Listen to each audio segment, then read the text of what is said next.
Et la revue de la presse pour refermer cette édition. Les résultats provisoires de la présidentielle au Rwanda font la une des journaux au plan national. Le code d'éthique et de déontologie de la présidence du Faso intéresse les parutions. Mariama Tamboura.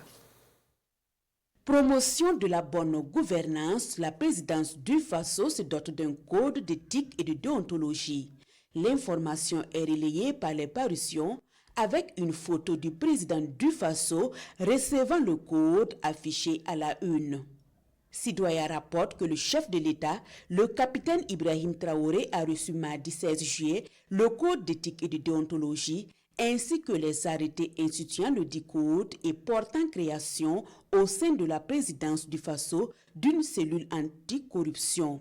Sur le même sujet, le journal Le Pays propose une vue d'ensemble de la rencontre entre le chef de l'État et de la délégation chargée de remettre le code. De l'avis du confrère, le directeur de cabinet du président du Faso, Martha Céleste Anderson Meda, a rappelé l'objectif de ce code qui est d'asseoir une dynamique formelle afin d'encourager tous les agents à promouvoir les bonnes actions dans le sens de lutter efficacement contre la corruption.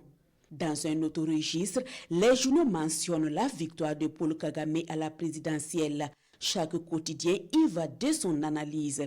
Paul Kagame largement en tête avec 99,15% des voix, lance Sidoya qui, dans sa rubrique Mercure, affirme que c'est le contraire qui aurait étonné tant sa popularité et sa mainmise sur le Rwanda sautent aux yeux. D'un regard sur l'actualité, l'observateur Palga parle d'une simple formalité remplie pour Paul Kagame, rondement menée.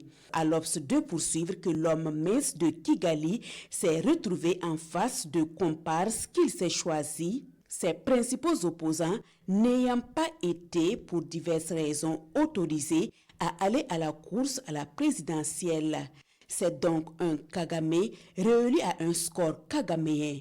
Même Staline n'a pas réalisé un tel score, s'exclame le journal Le Pays.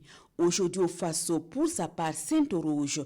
Ce quatrième mandat sera-t-il aussi celui de la paix avec la RD Congo sur le brûlot de l'Est de ce voisin géant?